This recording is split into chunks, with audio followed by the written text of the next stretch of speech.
Okay, let me get right into audience questions. We've gotten so many of them. So many things are going on. A lot of the topics are understandable and predictable, and I want to dig right into them. First one, David, will the protests and civil unrest be good or bad for Donald Trump in terms of his approval rating and his reelection chances in November? Listen, the answer is very much like it is on coronavirus. Donald Trump's response to coronavirus was a failed non-response. Donald Trump's response on the civil unrest has been worse than a non-response. We have unrest that started with what was seen as the brutal, unlawful killing by police of George Floyd, and Donald Trump tweeted in his bunker all weekend.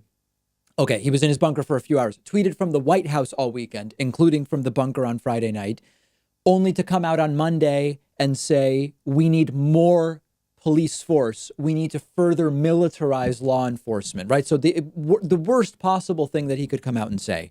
But the Trumpists defended him on coronavirus, and the Trumpists will defend him on mostly will defend him on his response to the civil unrest. This works in the short term. I don't believe that this will work in the long term. So like with everything else, what matters is how long is this going to go on? Take coronavirus as an example. Failed response, completely failed response. Numbers are now starting to improve. States are opening up. Whether this will lead to a huge resurgence of the virus or not, we don't know. What will be happening in September, October, into the November election? We don't yet know, but Trump pretending everything is fine, even when it's not, only works for so long. 6 weeks ago, Trump said no more of these press briefings with doctors. I'll do CEO roundtables, blah, blah, blah, all that stuff, and just basically pretend this is a business situation rather than a medical situation.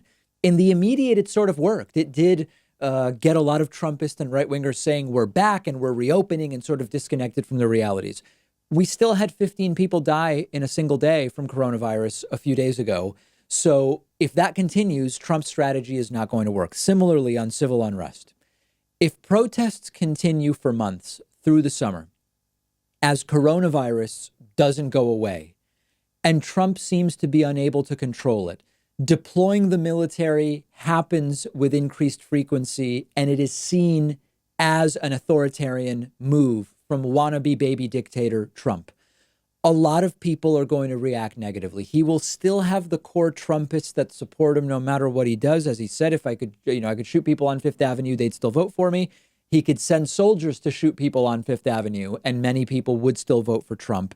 But it is not going to appear to be a strong Trump. It is not going to be a Trump that appears in control. Even, earlier this week, the staged photo op propaganda event at St. John's Church in D.C., where Trump had protesters tear gassed and dispersed by police on horses so he could hold a Bible up the wrong way, like clearly held the Bible in a way no one who holds a Bible would ever hold a Bible, just to get that picture. Yeah, some people liked it, and there were some video edits done of it on Twitter where it's, with inspirational music and look at the great President Trump. It's not going to work for that long. If the protests continue, the buck at some point stops with the president. Even Trump said when there were protests under Barack Obama, nothing like what we're seeing now, that it's Obama's responsibility. And of course, it's different rules for Trump. We know that. But I do not believe that over the long term, coronavirus continuing is not going to be good for Trump, no matter how he propagandizes, because there are factual realities on the ground. A continued disastrous economy with 25% of the labor force that was working before this started 11 weeks ago, unemployed. It's not going to be good for Trump. Disastrous GDP numbers coming out in late August. It's not going to be good for Trump, no matter how he propagandizes. In much the same way, if the headlines continue to be things are out of control, yeah, you'll have Republicans saying, oh, it's all Democratic run. They'll say Democrat run cities that are having a problem. Well, urban areas are disproportionately Democratic. It doesn't, the cities that are having problems are mostly run by Democratic mayors, and the cities that aren't are as well, because that's the way it works. We have an urban rural divide in this country.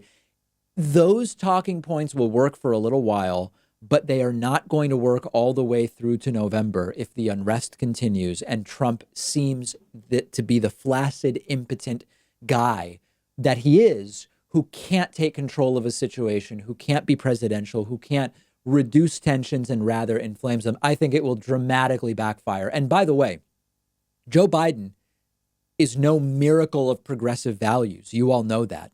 But Joe Biden's been giving some pretty sensible speeches about the unrest and about coronavirus over the last 10 days. They've widely not been covered by corporate media. For all of the apoplectic shouting about liberal corporate media, they're covering what Trump says and does, and they're not covering what the challenger, who could be president in only, what is it now, 7-8 months he could be inaugurated. They're not covering what he's saying, and he's making a lot of sense. I mean, even a lot of the Never Biden people that watch the show wrote to me over the last few days saying, I've got to vote for Biden. Clearly these guys are not the same. The last week has proven that, and Biden's being reasonable. Imagine if corporate media actually showed what Joe Biden has been doing and saying. I think it would be even more disastrous for Donald Trump.